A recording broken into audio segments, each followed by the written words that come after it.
எத்தனை பேர் விசுவாசிக்கிறீங்க? இன்னைக்கு நம்மளை பார்க்கிறதான ஒரு தேவன் இதற்குள்ளே கடந்து வந்திருக்கிறார். ஆயத்தமே ஆகல. உண்மையாவே சொல்றேன். நான் என் காலையில் எனக்கு உண்மையாவே செவன் பாஸ்டர் என்னை குறித்து சொன்னார். எனக்கு அவரை பார்த்தோம் எனக்கு பயமா இருக்குது. நான் தமிழ்ல மெசேஜ் கொடுக்க போறேன். ஆனா உண்மையில நிறைய குறைகள் தவறுகள் எனக்கு ஒரு பயம் உண்மையில. எனக்கு என்ன பாஸ்டர் பிரச்சனை இல்லை. ஏன்னா ஒரு மெசேஜ் கொடுக்க போறேன்னு சொன்னதுனால நான் ப்ரிப்பேர் ஆயிட்டு அவர் தூங்க விட மாட்டேன். நான் பிரசனம் பண்ண போறேன். கேளுங்க அவருக்கு முன்னாடி நின்று பிரசனம் பண்ணிக்கிட்டே இருப்பாரு. அவரு அது தப்பு, இதுல கொஞ்சம் இது இருக்கிறதுக்கு அவர் கரெக்ஷன் பண்ணுவாரு. அப்போ நான் அவருக்கு நினைச்சேன் தூக்கத்தையே கொடுக்க மாட்டேன். நான் தான் 12 மணி வரைக்கும் பிரசனம் பண்ணி பாருங்க. நான் உண்மையில இந்த ப்ரிப்பேர் பண்ணல. சரி எதை கொடுக்க ஆண்டவரே அப்படின்னு சொல்லி அந்த ஒரு அப்ப எனக்கு சோபன் பாஸ்டர் இருக்கிறாரு. எனக்கு வேற எந்தெந்த பாஸ்டர்லாம் வராங்களோ தெரியலையேங்கிற ஒரு கலக்கமும் ஒரு வேதனையும் எனக்கு இருந்தது. அதனால எனக்கு ஒரு பயம் தான். நான் பெரிய ரீதியில எல்லாம் ஒன்றும் பேசுவதற்கு நான் தகுதி இல்லை. ஆனாலும் கர்த்தர் என்ன சொல்ல சொல்லிட்டாரோ சொல்லிட்டு நான் வார்த்தைகளை முடிக்க நான் ஆசைப்படுகிறேன். நான் இது பண்ண வரும்போதே ஆண்டவர் என்னோடு கூட பேசினார். கவர்ச்சி நாயகன் அவர் என்னோடு கூட என்ன செய்தார்?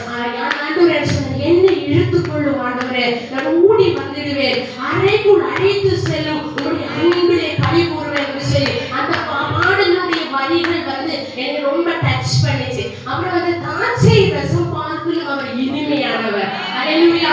அவர் திராட்சை ரசத்தை பார்க்கிலும் இனிமையானவர். உன் மீது கொண்ட நேசம் அக்கினி ஜுவாலை என்று சொல்லி அந்த வார்த்தைகள் அந்த பாட்டை நான் எப்பவுமே பாடிக்கொண்டிருப்பேன். இந்த மாதத்திலே 2026 பிறந்ததுல இருந்து கர்த்தர் ஒவ்வொரு இடங்களையா ஊழியத்துக்கு வீட்டு சபத்துக்கு நான் பாஸ்டரும் கார்ல போனாலும் பைக்ல போனாலும் அந்நிய பாஷையில நான் ஏறி வரும்பொழுது இதற்குள்ளே நான் ஒரு தேவ மகிமையையும் ஒரு பிரசன்னத்தையும் உணர்வுடைய கர்த்தர் செய்தார். அல்லேலூயா. இதற்குள்ளே கடந்து வந்த பொழுது பரிசுத்த ஆவியானவருடைய ஆடலை நான் அனுபவிப்பதற்கு ஆமென் கர்த்தர் எனக்கு உதவி செய்தார். அல்லேலூயா. ஆமென் ஸ்தோத்திரம். கர்த்தர் நம்மளை பார்க்கிறவராய் இருக்கிறார். ஒருவேளை நீங்க நினைக்கலாம் கர்த்தர் மனுஷன் நம்மளை பார்ப்பது வேறு கண்ணோடு கூட பார்க்கிறார். ஆனா கர்த்தர் நம்மளை பார்க்கிறத பார்வையிலே ஒரு மகிமை உண்டு. ஆமென். அவர் நம்மளை பார்க்கிற பார்வையிலே ஒரு பிரசன்னம் உண்டு. தேவனுடைய பிள்ளைகளே, அந்த நேரத்திலும் கூட மனுஷன் நம்முடைய வஸ்திரங்களை பார்க்கிறார், மனுஷன் நம்முடைய முகத்தை பார்க்கிறார், அவன் நம்முடைய அழகை பார்க்கிறார், நம்முடைய அந்தஸ்தை பார்க்கிறார், நம்முடைய படித்தத்தை மேன்மைகளை பார்க்கிறார், நம்முடைய உயர்வுகளை பார்க்கிறார். ஆனால் கர்த்தரோ ஆமென் நம்முடைய மேன்மைகளை பார்க்கவில்லை, நம்முடைய அந்தஸ்தை பார்க்கவில்லை. நீ போட்டிருக்கிற ட்ரெஸ் அழகா இருக்கிறதா இல்லையா, நீ அழகா இருக்கிறியா இல்லையா என்று பார்க்கவில்லை. உன்னுடைய என்னுடையும் உள்ளத்தின் ஆழத்தை ஆராய்ந்திருக்கிற ஒரு பரிசுத்த ஆவியானவர். ஹல்லேலூயா. இந்த வேளையிலே கர்த்தர் நம் நடுவே கடந்து வந்திருக்கிறார். ஹல்லேலூயா. உன்னையும் என்னையும் ஆமென் கண்ணோக்கி பார்க்கிறதான ஒரு தேவன். ஆமென். லூக்கா சுவிசேஷம் 5வது அதிகாரம் அதனுடைய 2வது வசனம் 3வது வசனம் அந்த வசனங்களை ஒருவர் தமிழிலே வாசிக்கிறார். அப்பொழுது கடற்கரையிலே நின்ற 2 படகுகளை கண்டார். மீன் பிடிக்கிறவர்கள் அவைகளை விரட்டி வலைகளை அலாத்தி கொண்டிருந்தார்கள். அந்த இடத்திலே கர்த்தர் கெனசரேத்து கடல் தடாகத்திலே கர்த்தர் வந்த பொழுது 2 படகுகள் நிற்கிறதை ஆமென் கர்த்தர் கண்டார். ஹல்லேலூயா. 2 படகுகள் இருக்கிறதை கண்டார். அந்த படகில் உள்ளவர்கள் சிலர்கள் இறங்கி அவர்கள் தங்கள் வலைகளை கலசி கொண்டிருப்பதை அந்த இடத்திலே பார்க்கிறார்கள். ஆமென். அந்த இடத்திலே அவர்களுடைய ஆமென் அவரை அறிந்த தேவன். ஹல்லேலூயா. இந்த மெசேஜை நீங்க எல்லாரும் கேட்டிருப்பீங்க. ஏன்னா பேதுருவை குறித்து பிரசங்கம் பண்ணாத யாரும் இல்லை. அதை எல்லாரும் கேட்டிருக்கிறீங்க. ஆனாலும் கர்த்தர் என்னிடத்திலே இன்றைய தினத்திலே பேசுனதான அந்த வசனம் அதிலிருந்து ஒரு சின்ன ஒரு மெசேஜ் மாத்திரம் சொல்லிக்கொண்டு நான் இருந்து கொள்கிறேன். ஆனா கர்த்தர் என்ன செய்கிறார்? ஆமென்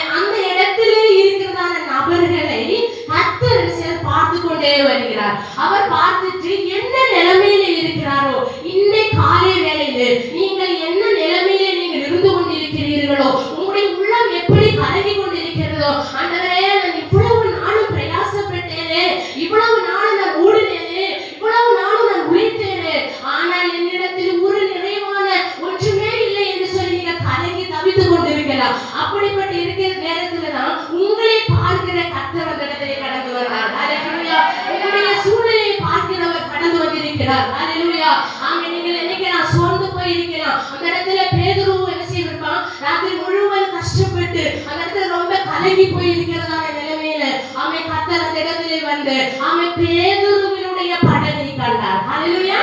அங்க எல்லாரையும் கர்த்தர் பார்க்கிறார். ஆனால் அவருடைய பார்வையில ஒரு வித்தியாசம் இருந்தது.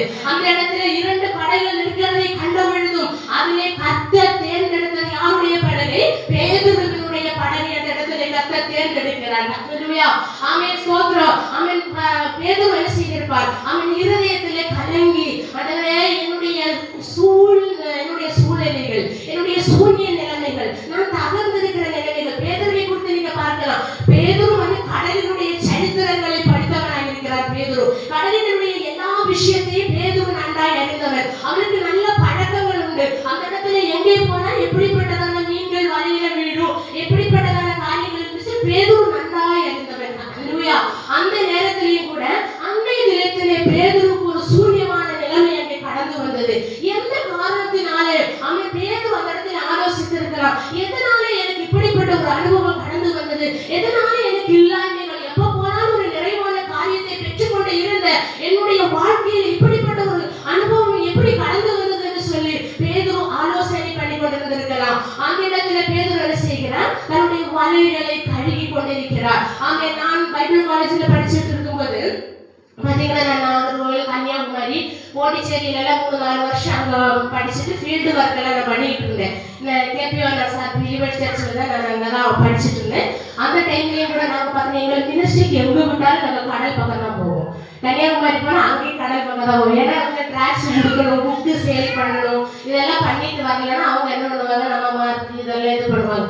இந்த பிரச்சனைனால மூட்டை சமத்துட்டு நாங்கள் அப்படியே கடல் தீரத்துக்கு போனால் அவங்க 2 ஜோடியாக இருப்பாங்க. அப்ப நான் என்ன போயிட்டு சேட்டா, இந்த இது வந்து விவாகத்துக்கு முன்பு இது எப்படி, திருமணத்திற்கு பின்ன இது எப்படி, இதை வாங்குங்க சொல்லிட்டு நாங்க அப்படியே மூட்டை சேர்ந்து அப்படியே போயிட்டு இருப்போம். அப்படியே போய் நாங்க என்ன பண்ணுவோம், நானும் எப்போ போனாலும் ஸ்டோர் ரூம்ல இருந்து திருமணத்திற்கு முன் திருமணத்திற்கு பின்னுங்கிற புக்கு மட்டும் நிறைய தூக்கிப்பாங்க. ஏன்னா அதுதான் சீக்கிரம் சேல் ஆகும். உடனே நான் போயிட்டு எல்லாம் ஜோடிகளா இருப்பாங்க. அவங்க கிட்ட போயிட்டு அண்ணா இந்த வாங்க கொண்டு வந்து புக்கை எல்லாம் என்ன பண்ணிடுவேன், சேல்ஸ் பண்ணிட்டு பெரிய விசாரியா ஃபர்ஸ்ட் ஆள நான் வந்து என்னுடைய காசு தான் நிறைய கொண்டு வந்து கொடுப்பேன். அதனால எங்களுக்கு ஒரு மேடம் இருக்கிறாங்க, சாரா. அந்த மேடத்துக்கு எனக்கு ரொம்ப பிடிக்கும். அந்த மேடம் வந்து எப்போ பார்த்தாலும் என்ன செய்வாங்க, பாட்டு பாட சொல்லுவாங்க. அவங்களுக்கு மலையாள பாட்டெல்லாம் பாட ரொம்ப பிடிக்கும். அப்படிப்பட்ட அப்ப நான் அந்த கடல் தீரத்தில எல்லாம் வந்து மீன் பிடிக்கிறவர்கள், அவங்க வலைகளை அலசுகிறது, எல்லா விஷயத்தையும் நான் ஆராய்ந்து பார்ப்பேன். உண்மையாகவே வந்து ஏன்னு சொன்னா, அந்த பேதுரு வந்து என்ன செய்யறார், தன்னுடைய வலைகளை அந்த இடத்துல வந்து அலசி கொண்டிருக்கிறார், கழுவி கொண்டு. ஏன்னா அந்த வலையில முள் இருக்கிறதா, இல்ல வலையில வந்து ஏதாவது ஓட்டை இருக்குதா, என்ன ப்ராப்ளம் என்ன இருக்குது அப்படிங்கறத பேதுரு அங்க அலசி கொண்டிருக்கிறார். அலசி கொண்டு சிப்பிகள், அழுக்குகள், அவை கடல்ல போடுவது நிறைய அழுக்குகள், அதெல்லாம் கடந்து வரும். எல்லா சப்புகள் சவறுகள் எல்லாத்தையும் எடுத்து சுத்தம் பண்ணி கிளீன் பண்ணி இப்படி பண்ணிட்டாவது நமக்கு என்ன செய்யும், ஒரு மீன்கள் கிடைக்குமே என்கிறதான ஒரு ஆவலோடு கூட அவன் பேதுரு அந்த இடத்துல வலைகளை அரிசி கொண்டு இருக்கிறான். அவன் என்னை கேட்கிறது என்னுடைய பிள்ளைகளே, நம்முடைய வாழ்க்கையிலையும் சில பெற்றுக்கொள்ள முடியாத விதத்துல சில காரணங்கள் நமக்குள்ள இருக்கும். நம்ம பல ஆண்டுகள் இருக்கலாம், நம்ம ரட்சிக்கப்பட்டு ஆண்டவரை அறிந்து அவன் நம்ம ஆராதிக்கிறவர்கள் தான், நான் அந்நிய பாஷையில் ஆராதிக்கிறவர்கள் தான், துதிக்கிறவர்கள் தான், செபிக்கிறவர்கள் தான். ஆனாலும் சிலரை பெற்றுக்கொள்ள முடியாதபடிக்கு நம்முடைய ஆவிக்குரிய வலை என்கிற இந்த சரீரமாகி இந்த வலைக்குள்ள எந்த முள்ளுகளாவது, எந்த கரடுகளாவது, எந்த அசுத்தங்களாவது, தேவனுக்கு பிரியமில்லாத எந்த காரியங்கள் இருக்கும் என்று சொன்னாலும் இந்த 2026 நீங்க ஆண்டவர் சமூகத்தில் ஒப்பு கொடுக்க வேண்டும். கடந்த நாட்கள் ஆண்டவரே என்னுடைய வாழ்க்கையில என்ன நடந்ததோ அது எல்லாம் மூட்டையை தூக்கி எரிச்சு விட்டுருங்க. 2026 எனக்குள்ள ஒரு மாற்றத்தை கொண்டு வாங்க ஆண்டவரே. நான் தனிமையாக இருந்து தேவ சமூகத்துல சில விஷயங்களுக்காக போராட வேண்டும். தனிமையாக இருந்து நான் ஆவியில அனல் கொண்டு எழுப்ப வேண்டும் என்கிறதான ஒரு உத்தரவாதித்தம் ஒரு போதத்தோடு கூட இந்த பகல் வேளையில இந்த சகோதரிமாருடைய கூடுகையில் இருந்து நான் கடந்து போகும் பொழுது நம்மளுக்குள்ள ஒரு பெரிய மாற்றத்தை கற்றுக் கொண்டு வர வேண்டும். இந்த நாட்களில பரிசுத்த ஆவியானவர் அதைத்தான் விரும்புகிறார். எல்லோரும் ஆண்டவர் சமூகத்தில் விட்டு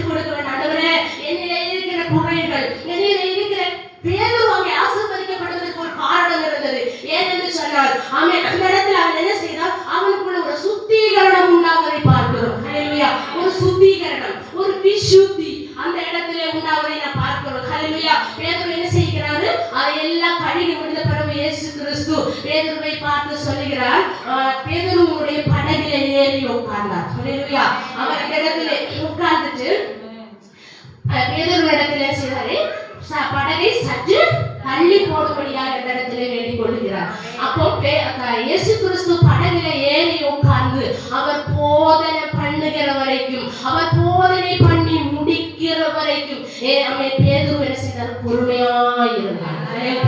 பொறுமையாக கேட்டுக்கொண்டிருந்தார். அந்த இடத்திலே இயேசு கிறிஸ்து போதனை பண்ணி முடிந்த பின்பு அவன் பேதுருவின் இடத்துல ஒரு வார்த்தை அந்த இடத்திலே இயேசு கிறிஸ்து சொல்லுகிறார். என்ன சொல்லுகிறார் சொன்னா, அவன் சார் இந்த படகை ஆழத்திற்கு நேராக கொண்டு போக சொல்லுகிறார். ஆழத்துக்கு அப்போ பேதுரு உள்ளுக்குள்ள நினைக்கிறார், நைட்டு முழுவதும் முழுவதும் கடந்து இவ்வளவு அத்வானிச்சு கஷ்டப்பட்டு எல்லாவற்றையும் செய்துட்டு இவர் வேற ஆழத்திற்குள்ள கொண்டு போக சொல்லுகிறாரே என்று சொல்லி பேதுரு நினைக்கிறார். அப்படியே இயேசு கிறிஸ்துவினிடத்தில் பேதுரு சொல்லுகிறார், நான் முழுவதும் பிரயாசப்பட்டேன், முழுவதும் கஷ்டப்பட்டேன், ஆனால் ஒன்றும் அகப்படவில்லை என்று சொல்லி, ஆனாலும் ஒரே ஒரு வார்த்தை சொல்லுகிறார் பேதுரு. என்ன சொல்லுகிறார் சொன்னா, உம்முடைய வார்த்தைக்கு நான் கீழ்ப்படுகிறேன் ஆண்டவரே என்று சொல்லி, இந்த பகல் வேளையிலே ஆண்டவருடைய வார்த்தைக்கு கீழ்ப்படிய உங்களுக்கும் எனக்கும் மனசு இருக்கும் என்று சொன்னார். ஆமென். அந்த நொடி நேரத்திலே ஆமென் நம்மளுடைய சூரியமான நிலைமைகளை மாற்றுவதற்கு நம்ம எந்த நிலையில தகரப்பட்டு இருக்கிறோமோ, எந்த நிலையில நம்ம முறுக்கப்பட்டு கண்ணீரோடு வேதனையோடு கூட நான் தகர்ந்து போவேன் என்று சொல்லி மற்றவர்கள் உன்னையை பார்த்து உன்னையை ஆழ பார்க்கலாம், மற்றவர்கள் உன்னையை உச்சமாய் நினைக்கலாம். அப்படிப்பட்ட நேரத்திலையும் கூட தேவனுடைய வார்த்தைக்கு நீ கீழ்ப்படிவாய் என்று சொன்னார். உண்மையாகவே கர்த்தர் இந்த பகல் வேளைகளில் உங்கள் படகுகளையும் நிரப்புவதற்கு வல்லமையுள்ளவராய் இருக்கிறார். உங்கள் இருதயமாகிய படகு, உங்கள் சரீரமாகிய படகுக்கு தேவையான ஆவிக்குரிய மன்னாவை தருவதற்கு அவர் வல்லமை உள்ளவர். அந்த பரிசுத்த ஆவியானவருடைய அந்த கிருபைகளை பெற்று முன்பாக நாம் கடந்து போக வேண்டும். பேதுரு அந்த இடத்துல கீழ்ப்படிந்த பொழுது அங்கே ஆழத்திலே அவன் வலைகளை வலதுபுறமாய் போட்ட பொழுது அந்த இடத்திலே பேதுருக்கு ஒரு நிறைவான அனுபவம் உண்டாகுது. அவன் மாத்திரமல்ல, அவன் கூட இருக்கிற ஜனங்களையும் நீங்கள் வந்து எனக்கு உதவி செய்யுங்கள் என்று அழைக்குமாறு, மற்றவர்கள் உன்னை எப்படி ஏளனமாய் நினைத்தார்களோ, எப்படி புறம் தள்ளினார்களோ, உன்னை துச்சமாய் பேசினவர்களுக்கு முன்பாக உனக்கு வருகிறதான நன்மைகளை கண்டு மற்றவர்கள் ஆச்சரியம் கூறுமாறு அவர்கள் நாட்களில் அவர்கள் பிரமித்து நிற்கத்தக்கதாக ஆவியானவர் 2026 நம்முடைய நிலைமைகளுக்கு கர்த்தர் மாற்றத்தை தருவார். கர்த்தருடைய வார்த்தைக்கு நாம் என்ன செய்வோம்? நாட்களிலே கீழ்ப்படிதல் உள்ளவர்களாய் நாம் காணப்பட வேண்டும். இந்த இடத்தில் அவன் சொல்றான், நாங்கள் ஆழத்திற்குள்ளாக கடந்து செல்ல வேண்டும். ஜெபம் என்கிற ஆழம் நமக்குள்ளே கடந்து வர வேண்டும். ஆராதனை என்கிற ஆழத்துக்குள்ளாக கடந்து வர வேண்டும். நான் ஏறி வரும்பொழுது சிஸ்டர் பேசிக்கொண்டிருக்கிறதை பார்த்தேன். நம்முடைய வாழ்க்கையில நமக்கு என்ன வேண்டும்? ஒரு ஆராதனை, ஒரு ஆழமான ஒரு அனுபவம், தேவனிடத்திலே ஒரு ஆழமான ஒரு அன்பு, தேவனிடத்திலே ஒரு ஆழமான ஒரு அவருடைய அன்பை எத்தனை ருசித்தாலும் தீராத அவருடைய அன்பு ஒரு ஆழத்திற்குள்ளாக நாம் கடந்து செல்ல வேண்டும். கடந்த நாட்களில் எப்படி இருந்தோமோ இந்த நாட்களில் தேவ சமூகத்தில் நம்முடைய ஆழமான ஒரு அன்பிற்குள்ளாக நம்ம கடந்து செல்ல வேண்டும். ஆழமான ஒரு ஆராதனைக்குள்ளாக நம்ம கடந்து செல்ல வேண்டும். அவர்கள் ஆழத்திற்குள்ளாக நாம் போக விரும்புவோம் என்று சொன்னால் அவர் ஆழத்திற்குள்ளாக நம்மளை இழுத்து செல்வதற்கு அவர் வல்லமை உள்ளவர். என்ன செய்யறாரு? அந்த ஆழமான ஜெபம் என்கிற ஒரு ஆழத்துக்குள்ளாக நாட்களில் நம்ம ஒப்பு கொடுப்போம். ஆண்டவர் சமூகத்துல ஆராதனை என்கிறதான ஒரு ஆழத்துக்குள்ளே நம்ம என்ன செய்வோம்? நம்ம கடந்து போக வேண்டும் என்பது உண்மையான ஒரு விஷயமாக காணப்படுகிறது. அந்த வசனத்தில் ரொம்ப என்னோடு ஒரு ஆண்டவர் அதிகமா ஆண்டவர் என்னோடு கூட பேசினார். அந்த சில வார்த்தைகள் என்னை அப்படியே இந்த நாட்கள் எல்லாம் ஆண்டவரே, கடந்த நாட்கள் என்னுடைய வாழ்க்கையில் அநேக குறைவுகள், அநேக ஆண்டவருக்கு விரோதமான அநேக செயல்கள், நான் மனுஷனா இருக்கிறேன் நான் சொல்லி ஆண்டவரே, நாங்களும் மனுஷன் தாண்டவரேன், எங்களுக்கும் பலவிதமான பல கண்ணீரின் அனுபவங்கள், நிந்தியின் அனுபவங்கள், வேதனையோட அனுபவத்தில் எல்லாம் கடந்து வந்த பொழுதோ ஆண்டவர் என்னோடு கூட பேசினார். நீ நான் தனியா இருந்து ஆண்டவரை நான் அழுவேன், கண்ணீரோடு கூட ஜெபிப்பேன். ஆண்டவரே, நிலைமைக்கு ஒரு மாற்றத்தை தாங்க ஆண்டவரே, ஊழியத்தின் பாதையில் ஒரு மாற்றத்தை தாங்க ஆண்டவரே என்று கண்ணீரோடு கூட ஆண்டவர் சமூகத்தில் ஜெபிப்பேன். சில நேரங்கள் ஆண்டவர் என்னோடு கூட பேசுவார். அவன் ஒரு விஷயத்தை மாத்திரம் கலங்கி போகாதீங்க. உங்களுடைய இருதயங்கள் கலங்க வேண்டாம். நீங்க பாரத்தோடு கூட இருக்க வேண்டாம். நம்மளை அறிகிற ஆண்டவர் நம்மளோடு கூட இருக்கிறார். நம்மளை பார்க்கிற ஆண்டவர் நம்மளோடு கூட இருக்கிறார். ஆமென், ஸ்தோத்திரம். இந்த சபையில ஆண்டவர் பெரிய ஒரு மகத்துவத்தை ஆண்டவர் வச்சிருக்கிறார். உண்மையாகவே நான் அதை அறிந்தேன், நான் அதை உணர்ந்தேன். இந்த பகல் வேளையில நான் ஜெபத்தோட நான் வரும்பொழுது நான் மனசுக்குள்ள நிறைவாக பேசி தெரிஞ்சுக்கிட்டு, ஆண்டவரே நான் ப்ரிப்பேர் எல்லாம் பண்ணலப்பா, நான் உமக்கு முன்னாடி நிற்கிறதுக்கு தகுதியே இல்லை ஆண்டவரே. ஆனால் என்னை கர்த்தர் நான் இதுக்குள்ள ஏறி வந்த பொழுது ஒரு பிரசன்ஸை நான் உணரும்படியாக கர்த்தர் உதவி செய்தார். ஹல்லேலூயா.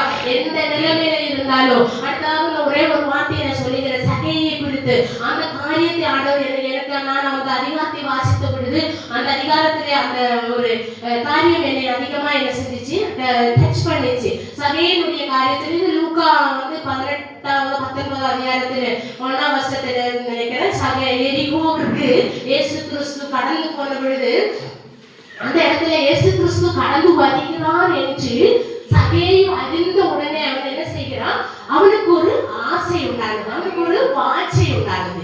என்ன செய்யணும், இயேசு கிறிஸ்து இவர் யார் என்று அவனுக்கு பார்க்க வேண்டும்.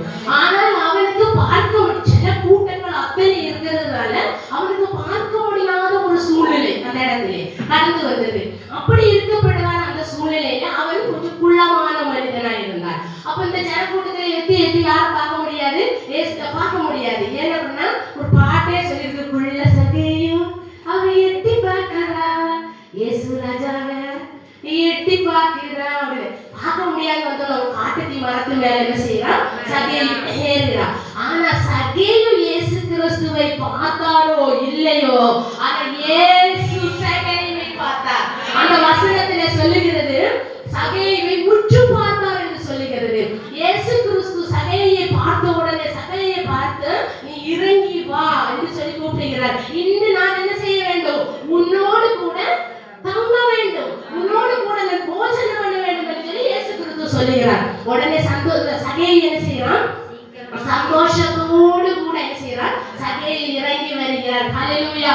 இயேசு கிறிஸ்து உன்னை பார்த்தார் என்று சொன்னார், உன்னுடைய நிலைமைகள் மாறும். நீ இருக்கிற இந்த நிலைமையிலிருந்து உன்னை வித்தியாசமான நிலைமைகளை இயேசு கிறிஸ்து கொண்டு வந்த வல்லமை உள்ளவர். என சகையை பார்த்த உடனே சகை இறங்கி வந்தான். இறங்கி வந்த உடனே அந்த இடத்துல அவன் சந்தோஷத்தோடு கூட இறங்கி வந்தான். இறங்கி வந்த பொழுது என்ன அங்க சம்பவித்தது, சகையை உலகம் என்ன செஞ்சிருக்கலாம், பரிகசிச்சிருக்கலாம். உலகம் அவனை பழித்து அவன் துன்மார்க்கமானவன், அவன் நீதி செய்யாதவன், அவன் அநீதி உள்ளவன் என்று சொல்லி சகையை குறித்து சொன்ன நேரத்திலும் எத்தனை அநீதி செய்கிறவனாய் இருந்தாலும் மனுஷனுடைய கண்ணில் அவனை அப்படிப்பட்டவனாய் தோன்றினாலும் என் இயேசு அவனை அன்போடு சகையை இறங்கி வா என்று சொல்லி அவனை உற்று பார்த்து அழைத்த பொழுது அவன் சகையை சந்தோஷத்தோடு கூட ஓடி வந்தார். அவனுடைய நிலைமை மாறினது, அவனுடைய சரித்திரம் மாறினது.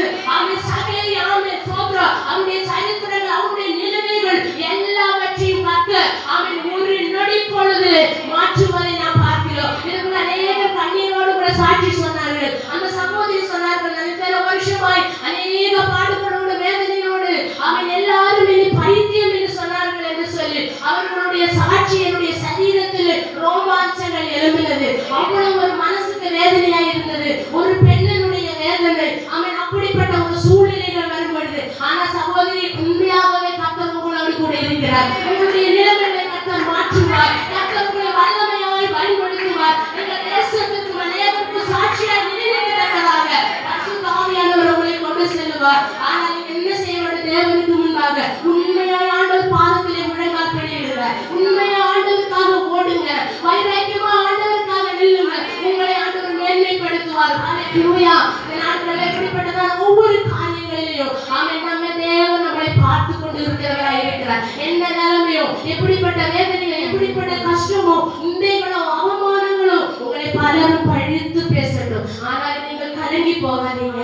ஆரை பாருங்க, இயேசு கிறிஸ்துவை பாருங்க, கீழ்ப்படிந்துள்ளவராய் இருங்க. அவருடைய வார்த்தைக்கு கீழ்ப்படிந்து அவருடைய பாதத்திலே நம்மளை முற்றிலுமாக ஒப்பு கொடுத்து நம்முடைய வாழ்க்கையில இருக்கிறதான ஒவ்வொரு காரியங்களையும் நம்ம அலசி பார்த்து ஆண்டவர் சமூகத்திலே நம்ம முன்னோட்டு போகும் பொழுது ஆண்டவர் நம்மளை ஆசீர்வதிக்க வல்லமையுள்ளவராய் இருக்கிறார். நம்மளை நடக்க நம்முடைய நிலைமைகளை மாற்ற கர்த்தர் வல்லமை. நான் எப்பொழுதுமே நான் ஜெபிப்பேன், ஆண்டவரே நம்முடைய சபையில ஆண்டவரே இருக்கிற சூன்ய நிலைமைகளை மாற்றுங்க. சூன்யமாய் கிடக்கிற இடங்களில் என் தேவன் நிரப்புங்கப்பா. அந்த இடத்துல நீங்க ஆத்துமாக்களை கொண்டு வாங்க ஆண்டவரே.